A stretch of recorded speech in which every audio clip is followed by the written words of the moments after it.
G'day, I'm Owen Johnston, Head of Sales and Marketing. Thanks for being part of this session. I know forward contracting isn't something that many people are passionate about, but it is enormously important to the success of your brewery and the well-being of the broader industry. The past 10 years represents an unprecedented period of change in the hop industry's history. I hardly feel compelled to talk about it. After all, we've all been living through this period. But let's touch on a few highlights though. We have seen the expansion of a new generation of flavour hops. Galaxy, Vic Secret and others from HPA. Hops such as Citra and Mosaic commercialised by John I. Haas from the HBC breeding program in the USA. In the decade to 2019, HPA shifted from 90% of acreage dedicated to alpha production, 10% to aroma, to completely the inverse. More than 90% in modern proprietary flavour hops. Less than 10% committed to alpha, supplied into local breweries. Demand for flavour hops was growing more quickly than the hop growers could accommodate, with key varieties remaining tight over many recent years. Perhaps this has been corrected somewhat now, with the macroeconomic shocks driven by the pandemic. At the same time, open market varieties were experiencing a decline in acreage. Famous hops such as Cascade, Centennial and Willamette all taking a downturn. But just because the consumer has driven hop forward styles, the fundamentals of the hop market haven't changed. Basically, we grow for one industry, still, brewing. Growers are still as sensitive as ever to the impacts of oversupply, and the industry needs a solid foundation from which to plan and execute future crops. Possibly in the past, it was somewhat easier for growers and brewers to plan their hop supply when the consumer market was less dynamic. Regardless of whether it's a brewery opening every day, like in the States, or every week, like here in Australia, it's a staggering rate. Compound that with breweries frequently releasing more than 50 beers a year, also a staggering rate of dynamic marketplace activity. Who knows if their hop contracts will be down, up, or just completely sideways at the end of the year with such a dynamic environment. In response to these trends, we see an increase in spot buying. This can magnify the effects of an unpredictable harvest or a change in consumer sentiment. Let's unpack that statement. In considering the supply side here, as much as we would like it otherwise, we are an agricultural product. We are subject to yield variations year on year. From the demand side, we can have spot buyers coming in for a wide variety of reasons. A considered approach to risk management might lead a brewer to cover most, but not all of her requirement. She'd be back on the spot market for a top-up if required. Great. Or, fingers crossed, there is unforeseen success for a new beer and the hops you have in the cupboard are just not going to go far enough. That's a good problem to have. These are great reasons to have a proper functioning spot market. Not such a great reason to come in on the spot is because you simply didn't forecast your requirements. This adds in demand-driven pressure into the market that can increase the chance of volatility. Hop contracts are a necessity if we ever hope to have a hop supply meet hop demand and a market that is in balance, and this includes a proper functioning spot market. Contracts provide growers with valuable insights into market trends, enabling investment in quality and capacity improvements, and to adjust the variety mix on their acreage accordingly.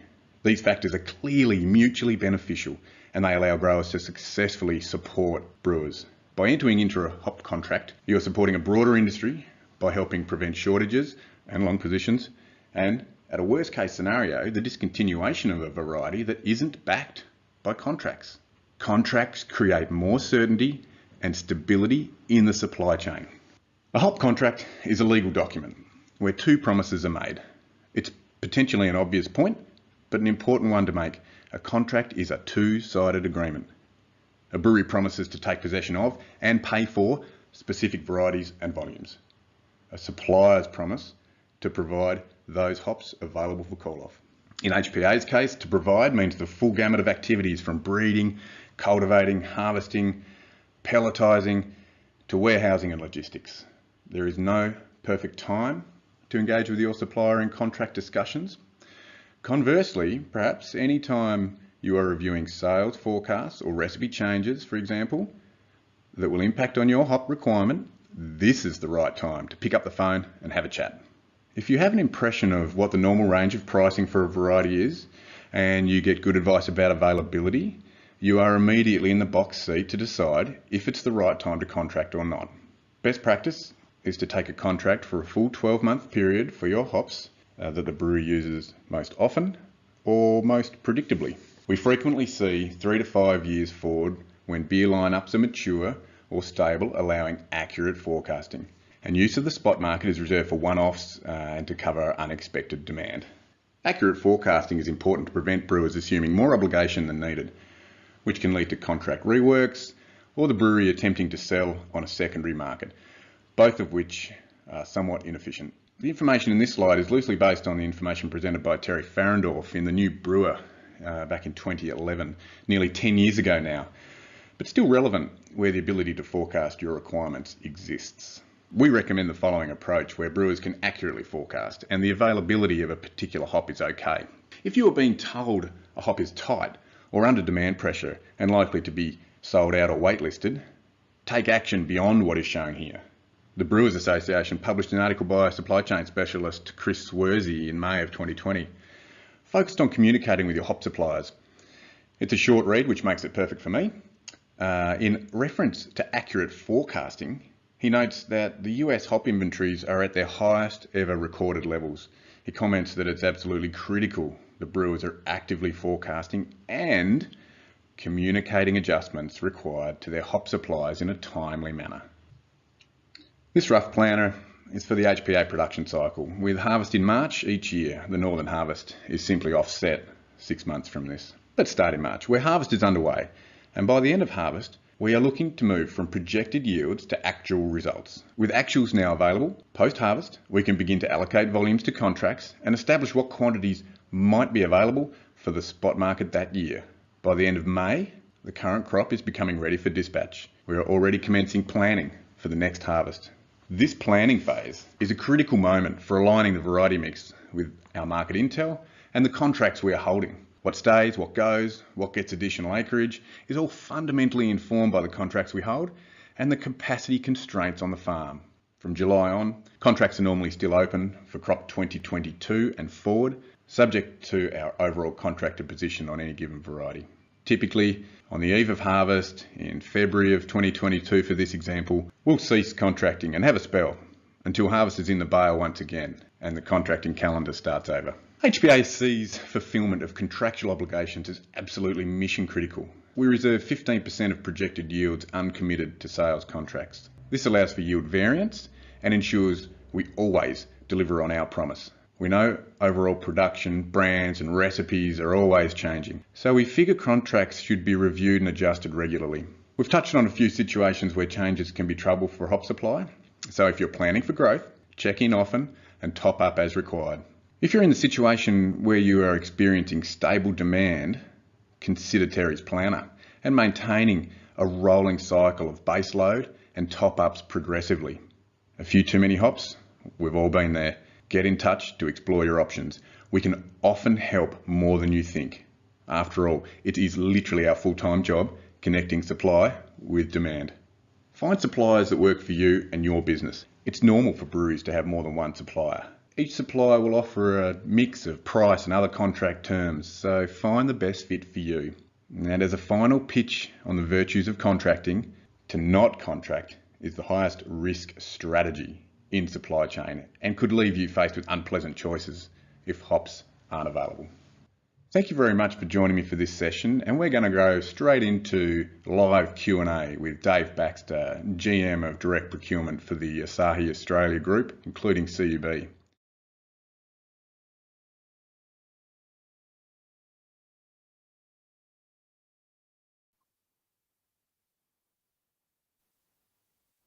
G'day. Thanks for tuning in. I hope you enjoyed that little prezzo on forward contracting. I might have said at the top that it's not everyone's favourite topic, but I tell you what, some people get pretty passionate about it. So to help me explore this important topic, I'm very fortunate to be joined by Dave Baxter, General Manager of Procurement for Asahi Australia Holdings. G'day, Dave. G'day, Dave. How are you? Very well, thank you, mate. Thanks again for taking the time to join us for a bit of a deep dive on forward contracting. Now, Dave is General Manager of Procurement at Asahi. He's been in the industry for 20 years or so, in roles with Foster's, Treasury Wines, CUB, and most recently now here at Asahi. This career path's been quite diverse and it's taken you around the world, and some very interesting times based out of London, and I think just we were talking a little bit before about the really interesting times with those companies that you've worked for, the rate of change and the changes in the procurement space. So Dave, thanks very much for joining us today. It's a pleasure to be here. So if you're listening live, please feel free to leave questions and comments in the chat box. We can attempt to get to those as we go, and of course we'll get to them at the end if we don't. So I can tell you about forward contracting from the hop supply point of view, from the grower's perspective, but what we really need to round this conversation out is that perspective from the brewery. And Dave sprang to mind, not just because of his expertise and long career in the procurement field, but also because diversity is really important and can be really challenging to manage. And Asahi have not just the big breweries in the group, but also a number of craft brands. So I think Dave's going to have a great perspective on some of the challenges and differences as it relates to planning for big and small, and how to go about procurement. So although the basic principles are the same, I expect everyone knows that how those companies behave in different sizes makes a difference. So what I've got, Dave, is a few questions lined up to get us underway, but let's follow our nose a little and see where the conversation goes. So I guess dovetailing into this long and what I think is a fascinating career path, tell us a little bit about what you've seen change in the world of hops and hop procurement over your journey. No problems. I think having to manage more varietals, it's been a massive change from what was literally even just 10 years ago. Understanding your numbers better, I think it's been a massive change as well, and working more collaboratively with your supplier base, just from sourcing and contracting. I think long gone are the days of set and forget when I used to contract more of the traditional bittering hops. I think you now need to understand the end-to-end supply chain. Yeah, that diversity piece has its impacts on farm as well, and spoken previously about the same thing when we were growing just a select few varieties with a very specific purpose. I think that dovetails into your comment about buying hops just for bittering. Perhaps it was a little less complex, but now that explosion of varieties is making everyone's life quite complicated. Do you and your team manage a vast array of inputs? Do you think hops stand out as unique for any reason? And this could be good or bad. Look, I've always worked with the belief that you don't mess around with ingredients, and hops are definitely unique. I think especially with the vast variety that's available, and the increased interest by the consumer. Is it good or bad? For me, it can be a bit of both. However, you need to ensure you have a good understanding of hops and their risks and opportunities for sourcing. So you're saying you need to stay connected with how those hops are performing from the consumer's point of view as well. Most definitely. I think that given that even 10 years ago, you could probably say only a handful of consumers would know what a hop variety was. Now they're actually going out sourcing beers based on hop varieties, which I think is absolutely awesome. It's very very unique in terms of way of how we have to source now our hop varietals, and get to understand hops a lot more better. Yeah, that's absolutely true. The traction or the kudos that a variety named up on a beer can have now is completely different to a decade ago. And having that sort of 360 perspective on the supply chain right out to performance and consumer acceptance You know, it really does talk to the complexity of it nowadays. How do you stay across this sort of complexity? You know, we've got supply and demand, we've got price, of course, priority in the brewery. So, you know, in terms of like some recipes are built around this hop and you might be able to swap a few things around down below, but this hop has to be there, you know, that sort of priority. Given that nowadays each variety might have a different set of those variables. Look, I think it's super important to have strong stakeholder engagement throughout the business and with the external suppliers. We have a fairly good understanding of which products are generally going to exceed expectations, or so we hold regular supply meetings to talk through risks, opportunities. I also like to think we engage well with our suppliers so they're aware of what we have in place for future growth, because it's important to measure up.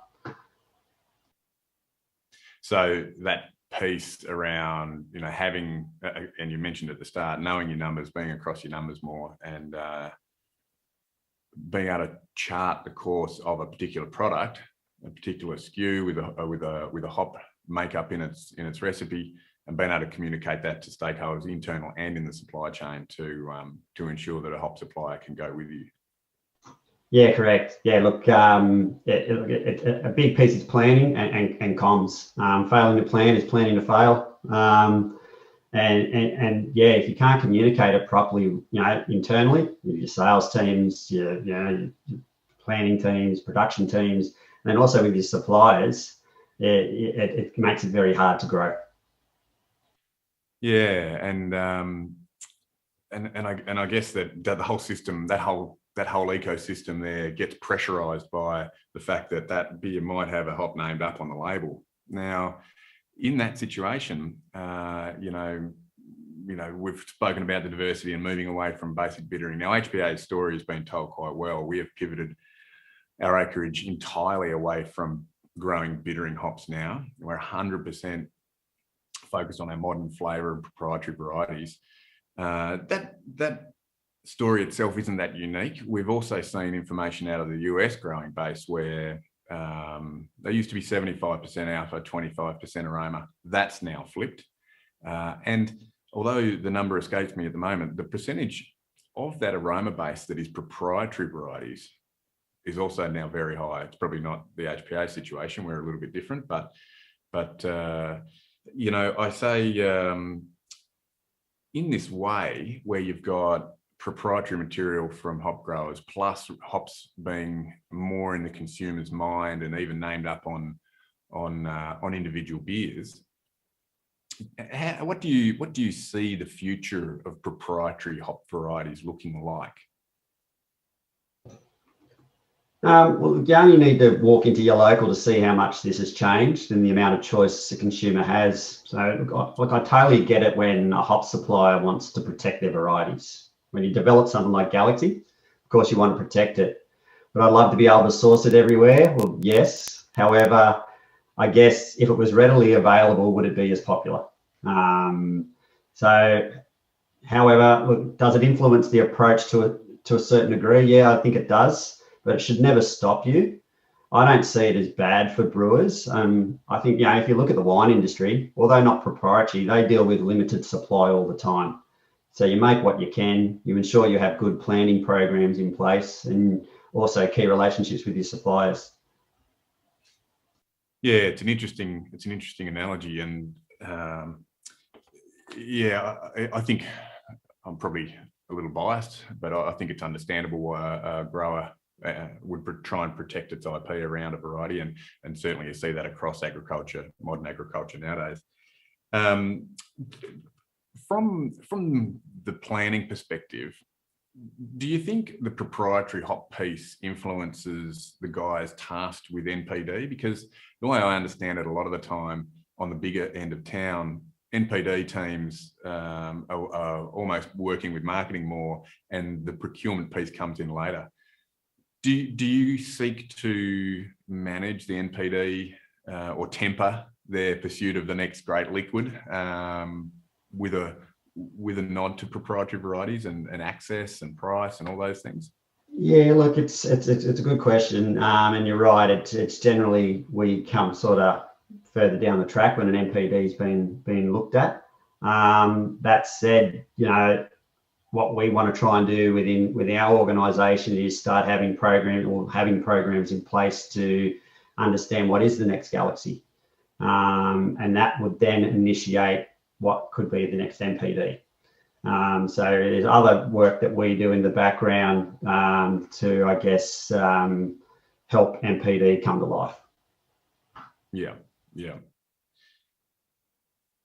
Let's take it a little further. So brewers typically get in trouble in a couple of ways, good and bad. So bad being when they're long, and good when they're unexpectedly short because of the success of a product.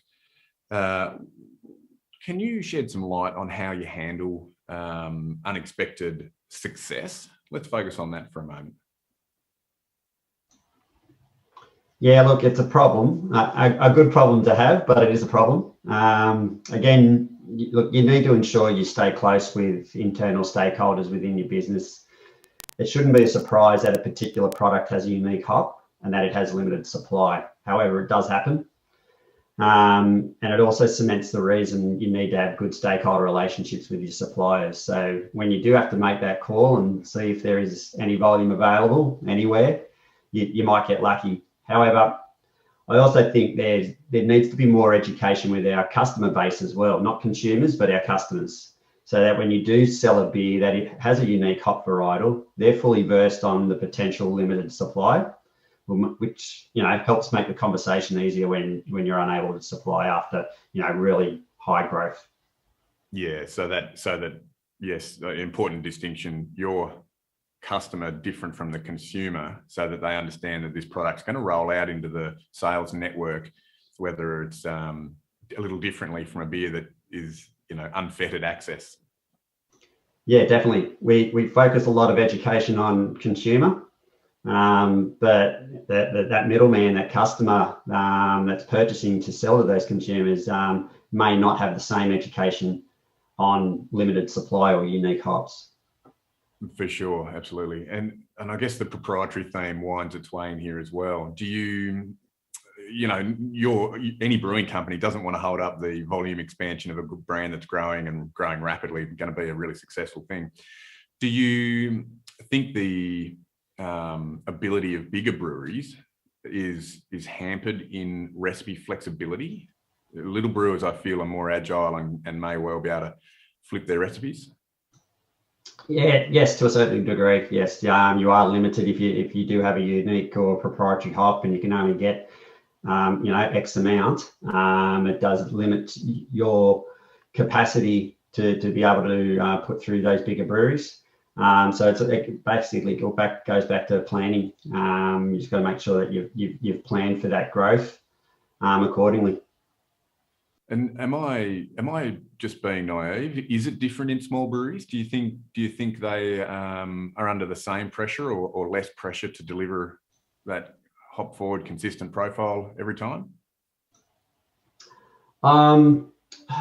Look, I think they're still under pressure. I think it's a different type of pressure, and they've got the ability to do a lot more smaller runs, smaller sizes. But if they do have a product that is going well and they only have access to a certain amount of hops, it's the same issue as a big brewer as well, that we can do. But yeah, look, it's an interesting one between the larger and the smaller brewers. But yeah, look, it's a concern, or it can be an issue for either. Yeah, for sure. And I guess moving on to potentially the elephant in the room with hop contracting, and that is what happens when you're long? What happens when you over contract? What strategies do you have in place? Look, it's never good. However, it's something that occurs year on year. Doesn't matter how big you are. You need to have plans in place to understand what you can do if you do have excess hops and you're not wanting to write off. Those smart businesses, can use long positions as a way to launch new products to help mitigate any risks. But again, by ensuring it's not a surprise and working through the scenarios within your business and with your suppliers is the best way to lessen the impact. Yeah, and HPA is a particular case in point about people working back with us in situations as we inherently are the single point of supply. It's both an opportunity and an obligation that we feel very strongly in our contracts to commit to trying to resolve people's long positions. But I tell you what, you're absolutely right about the role of timing in it and not being surprised by a long position. And I think it's the brewery's opportunity, and certainly it increases our chance of success to help rehome long positions when we're well in advance of the actuality arising. Now, again, this is asking for everything, isn't it? That people's data is perfect and beer sales are nice and steady. And I think it's less and less like that. I totally agree, and it's about that relationship. I think, with the customer and supplier that it's key. So you can have those discussions. It's that comms plan, but also bringing the supplier on the journey with that brand and growth. So or if you are going to be long, having that supplier on the journey with you to say, in 8 months' time we might be in a bit of a long position here on an X hop, and what can we do? Yeah, absolutely. And tell me, what's the role of working with multiple suppliers in this complex hop landscape? Do you think breweries of all sizes should work with multiple suppliers, or is there strength in putting most of your eggs in the one basket, so to speak? Yeah, another good question. Look, you need to understand the risk. If your supply chain of hops supports your business plans and growth, and you have a good working relationship with your supplier, then why change? However, if there is risk to you achieving your growth projections or even your current production plans, then it makes sense to mitigate that risk and work with multiple suppliers. Look, I do not see the harm in it, and sometimes it's essential. I'm all for competition, and it can be healthy for the customer and supplier. However, it's also super important to ensure you have the right relationships with the right suppliers, because that's going to help you grow. Yeah, I agree completely. One of the messages we've been out to our customer base here in Australia, where we service breweries direct from HPA, is stay in touch, and also with your hop supplier, find hop suppliers that fit your business and fit your needs, and whether that's a level of flexibility, including not even contracting and this sort of thing. Find those suppliers and stay in touch. And I think that goes to the heart of what you've been driving at. Yeah, most definitely. I think, for me, supplier relationships is key, and I've ingrained it within all my team. It fits the mantra of sustainable procurement, where it has to work for both parties. If HPA, gets efficiencies, then it hopefully passes through to us. So if we can work together collaboratively, and that, and we're successful, then HPA is successful, and that goes with other suppliers as well. It's a mutual relationship. Yeah, it definitely is, and the impetus for HPA to try and encourage full contracting is absolutely about risk management. And at our heart, we are still a farming business, and we all know the inherent risks around agriculture, and we need confidence to go ahead and continue to plant up and expand, and contracts are a fundamental pillar under our confidence to manage the risk in further expansion, to try and bring more proprietary hops to the market, so we don't have to deal with persistent short supply. So Dave, we've got this complex landscape of hop varieties now. More than sprinkled in is the proprietary issue around and a lack of access across the supply side. Do you think a brewer of regardless of size, do you think a brewer should feel pressure to contract every hop? No, look, I don't think they should feel pressure. However, they should understand what the risk is. Those hops that are unique and critical to your brand may need protection in the form of contracting out. I know for us, we contract out our critical hops and have certain guardrails on the percentage we contract out with. I think it also helps with the supplier/grower, so they can work out, towards ensuring supply and keeping costs down. So look, it can be a bit of pressure there, but it's understanding your risks, ensuring your comms and your strategies in place, and communicating that with your supplier. Absolutely. Dave, two questions from me, questions without notice. What's your favourite beer at the moment? Oh, it has to be Mountain Goat. Fabulous. And can you, through your journey, can you tell me, a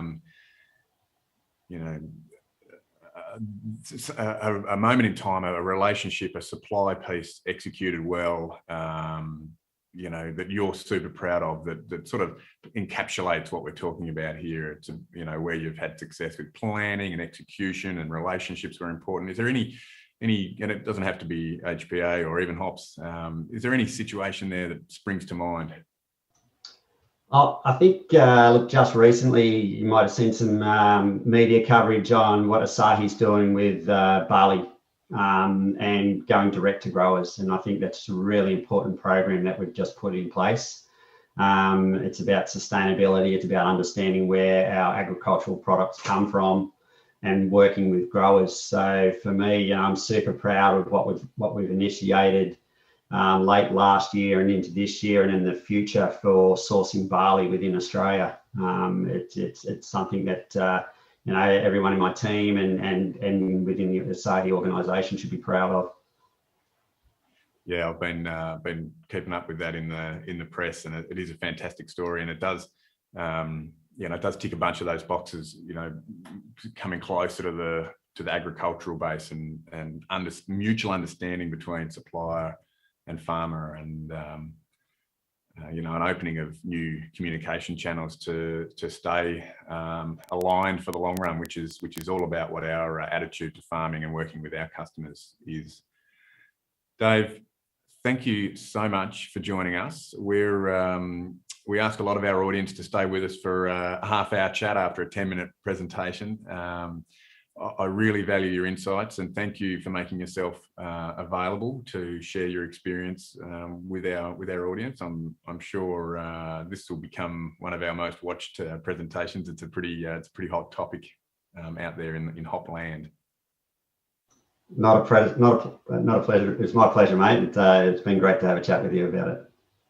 Excellent. And with the borders reopening and whatnot, post-COVID, I'm sure we'll be able to have a beer soon. Yes, definitely looking forward to coming down and having a beer with you, mate, and with your HPA team. Excellent. All right, and put it in the diary. Come on Farm 2022. Most definitely. All right, Dave. Thanks for joining me, mate. See you later. Cheers. Thank you. A huge thank you to everyone who was part of this session. If you missed some of the action because you couldn't understand our Aussie accents, a recording will be uploaded to hops.com.au/virtual-harvest. For further information, please email info@hops.com.au, and we hope to welcome you all on farm again soon.